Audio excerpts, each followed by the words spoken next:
quick live stream, and I want to give you a video today on the number one thing you need to do and have in place for your personal finances during a recession.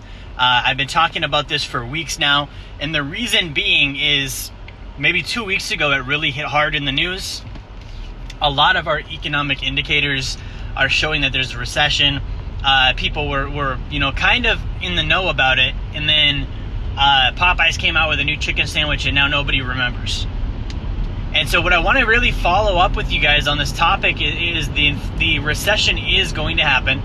Just because the social media stories aren't covering it anymore doesn't mean that it's not real. And I want to share with you the number one thing that you need to be doing with your personal finances heading into one, because when a recession happens, if you react, meaning it happened and then you did something, you're too late. You've got to be prepared ahead of time, going into it with a strategy, which means before the recession occurs, you're getting your house in order, you're getting ready for it.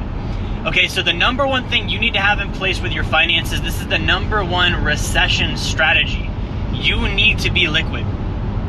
100%, you need to be liquid. That's what I'm saying. You need to be liquid. You need to have money set aside, ready to roll. And what I mean by liquid is you need to have cash set aside, whether that be in your sacred account or your bank or your HELOC or wherever, so that when the recession does happen, you've got liquidity to go buy assets. That's how the wealthy get wealthy. They don't get wealthy by dollar cost averaging, and they don't get wealthy by buy low, sell high, and try and time the market. They sit there and they do disciplined behavior over a long period of time. When times are good, which they have been for the last decade, they're typically not buying and consuming like your average person would be. They're usually saving and stacking it away and getting ready because they know everything is going to go on sale. Okay, and I'm re-listening to right now The Intelligent Investor by Benjamin Graham, and one of his major philosophies is every boom is followed by a bust. Every boom is followed by a bust. So if you know that there's a boom, that means you should also know that there's about to be a bust, and you don't buy during a boom, you buy during a bust. During a boom, you wait. Especially with the market. Like if you guys are goofing around in the stock market, buying your S&P funds, doing your ETFs, all of that stuff, I want you to realize just the behavioral style of quote-unquote investing in the stock market defies the fact that it's actually an investment. What other investment, if it really was a good investment that you were trying to own, what other investment would you try and buy when it's worth nothing and sell when the value goes up?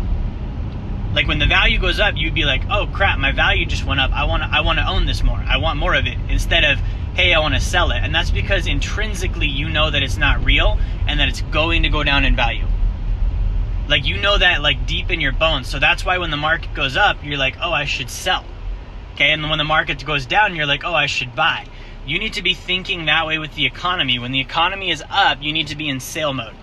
Okay, I'm selling, I'm making money, I'm stacking up income, I'm putting aside liquidity, and when that market crashes, you're coming down and you're buying real estate, you're buying businesses.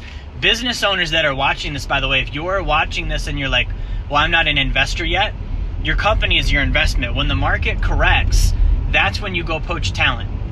And if you don't have cash to go poach talent, you're not going to be able to. That's the reason why the talent's on the market, is their employers won't be able to afford them anymore.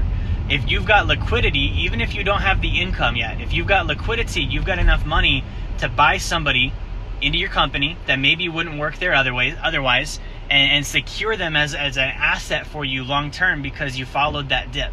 So that's the piece of advice I want to share with you guys today. Make sure you are liquid. That means that you're saving the highest percentage of your income as you ever have right now. Okay, the top 1%, they do 40% of their gross income. So if you're not doing 40, you need to be looking at how can I get as close as possible.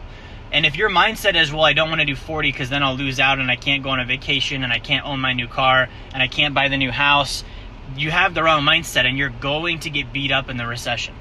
Okay, you need to be thinking about survival and actually thriving during the recession, which means you're going to forego and sacrifice a lot of the stuff that you enjoy right now, knowing that when the recession does happen, you're going to be able to acquire assets that will pay for those things for you for a very long time. Now, before I forget, I want you to check out the link in the comments. I just dropped it. It says jerryfetta.com/recession. If you're just checking that link out, so I created a free membership site as a 9-module site that's going to give you the exact details on what to do during a recession. Okay, so it's going to go through what type of assets should you own.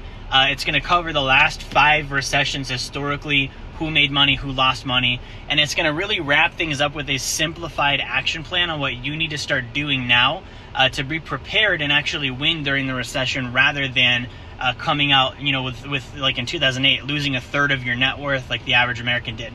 So check that link out if you want access. It's totally free. There's no gimmick, no credit card number needed. Just go in there, grab the content, and if you'd like to learn more, you can reach out to me. Thank you again for watching. Make sure you do like, share, and subscribe, and I will talk to you soon.